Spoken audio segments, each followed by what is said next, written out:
School में manners नहीं सीखी क्या? जब भैया भाभी की नई नई शादी होती है तो रूम नॉक करके आना चाहिए। हाँ, निकले यहाँ से। सीरियल सुमन इंदौरी में आया रोमांस वाला ट्विस्ट, जहां दिखा सुमन और तीरथ का क्यूट मोमेंट।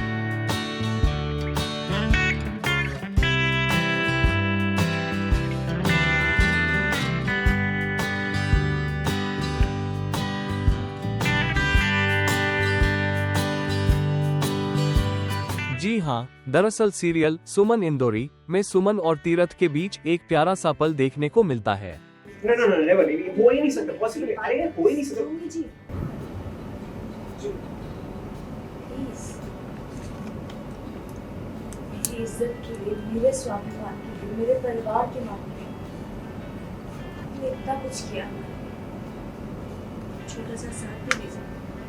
इस सीन में सुमन तीरथ से कहती है, आप मेरा साथ दोगे ना?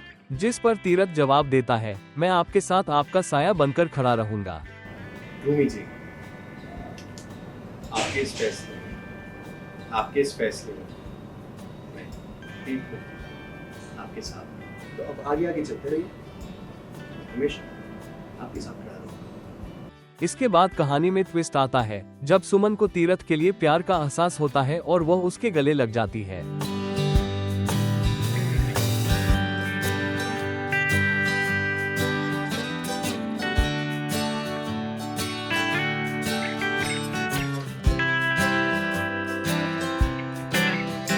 वही सुमन तीरथ को आईने के पास ले जाती है और कहती है, आज बड़े हैंडसम लग रहे हो।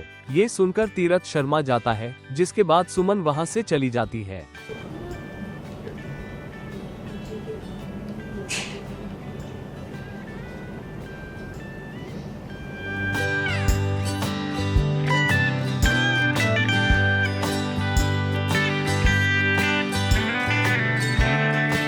तभी कहानी में एक और ट्विस्ट आता है, जब तीरथ का भाई कमरे के बाहर खड़ा होकर इन दोनों की सारी बातें सुन रहा होता है और सोचता है कि वह जाकर देविका को ये सब बताएगा।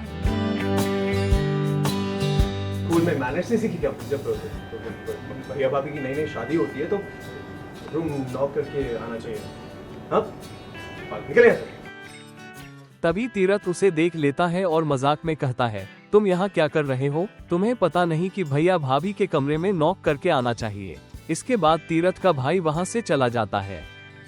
अब देखना दिलचस्प होगा कि सुमन और तीरथ के इस रोमांस वाले ट्विस्ट के बाद कहानी में कौन सा नया मोड़ आएगा।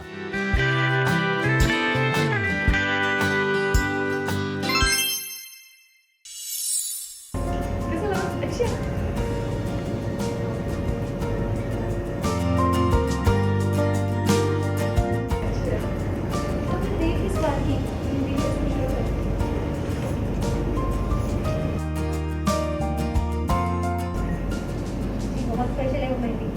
वो कल्याणी जी ने मुझे बताया कि वो मेहंदी का रंग ना सिर्फ होने वाली दुल्हन के हाथों पे ही चढ़ेगा, कोई भी और से लगाएगा ना तो वो रंग नहीं चढ़ेगा। सीरियल परिणीति में शुरू हुई नीतू और संजू की मेहंदी की रस्म की तैयारी, जहां सभी घर वाले सज धज कर तैयार। इन्होंने भी कहा ही नहीं कि आप मेरी बहन, आप मेरी भाई। डोंट माइंड मिस, लेकिन इन्होंने तो कहा ही नहीं कि आप मेरी भाई। तो पूछ रही है कि मेरी भाई के हाथ में कौन सा जगह है।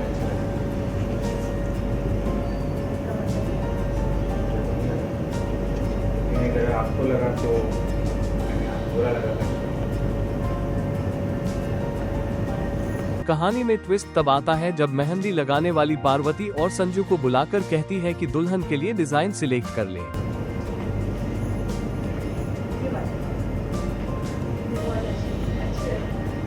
इस पर पार्वती अचानक कहती है कि मैं इनकी दुल्हन नहीं हूँ, और संजू भी कहता है, मैंने तो कुछ बोला ही नहीं।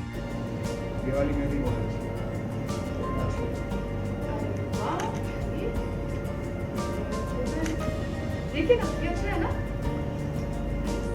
इसी बीच कहानी में ट्विस्ट आता है जब नीति की एंट्री होती है, जो बेहद खूबसूरत लग रही है। जैसे ही पार्वती नीति को मेहंदी सेरेमनी के लिए लेकर जाती है, कहानी में एक और मोड़ आता है जब मेहंदी लगाने वाली जैसे ही मेहंदी लगाने जाती है, नीति कहती है कि उसे यह मेहंदी नहीं लगवानी है।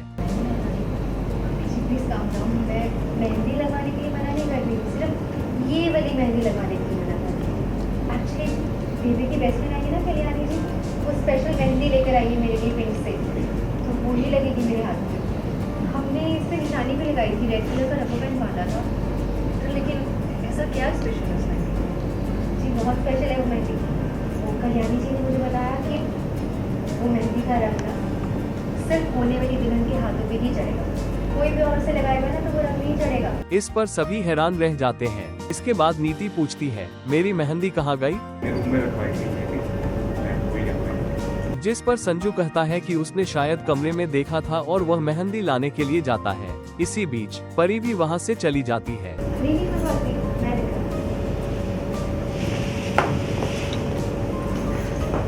देखा। अब देखना दिलचस्प होगा कि इस नए ट्विस्ट के बाद कहानी में कौन सा नया मोड़ आएगा।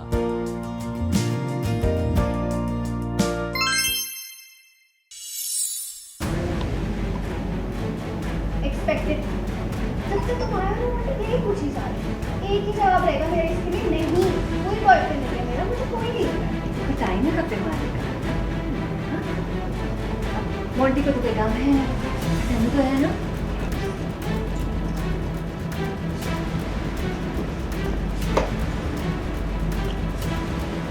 सीरियल परिणीति में आया दिलचस्प मोड़, जहां दिखा मोंटी का बबली के प्रति झुकाव, जिसे देखकर घरवाले हुए नाराज। एक्सपेक्टेड। जब तक तुम आए हो तो यही पूछी जा रही है। एक ही जवाब रहेगा मेरे इसके लिए, नहीं कोई बॉयफ्रेंड नहीं है मेरा, मुझे कोई नहीं है।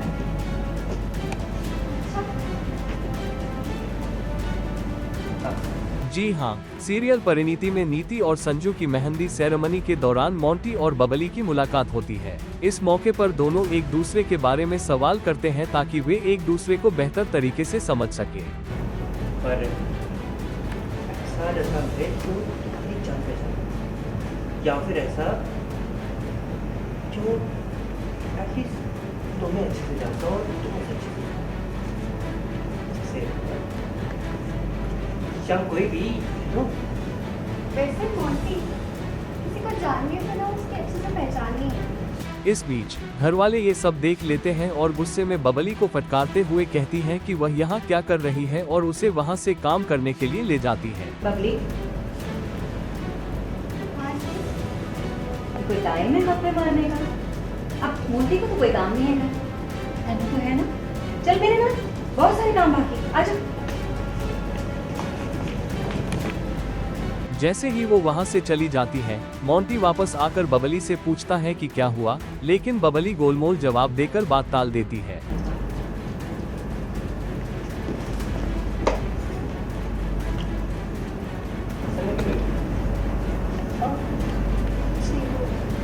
आपको लेकर आराम से मैं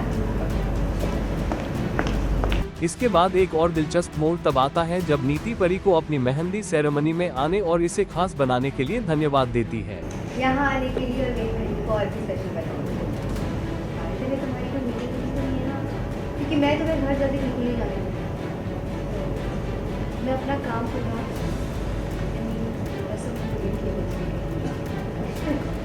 इसी दौरान बबली वहां आती है और नीति उससे कहती है कि यह उसकी खास मेहंदी है और इसे संभाल कर रखे। बबली सुन, ये मेहंदी का कोड इसमें ही रख देना, लेकिन हाँ ये स्पेशल मेहंदी है और स्पेशल मेहंदी चाहिए। तो एक काम कर, इस पर कोई निशानी वगैरह लगा दे। बाकी मेहंदी के साथ स्पेशल आइटम। बबली इसे सुरक्षित रखने के लिए रबर बैंड लगाकर पहचान योग्य बना देती है ताकि यह खो न जाए। इस पे ना मैं ये रेड रबर बैंड लगा देती हूँ, फिर पता चल जाएगा आपको स्पेशल है। जो तुम लोग खड़े खड़े क्या कर रहे हो? शाम के फंक्शन के लिए जल्दी से तैयार हो जाओ। देखो डेकोरेशंस भी हो चुकी हैं, 7 बजे सारे गेस्ट आने शुरू हो जाएंगे। उससे पहले अपने सारे काम खत्म करके ना तुम लोग तैयार हो जाओ बस, ठीक है? मेरी ड्रेस का बाद में मोंटी फिर से बबली के पास आता है और उससे बातचीत करने लगता है, जिसे फिर से घरवाले देख लेते हैं और नाराज हो जाती है।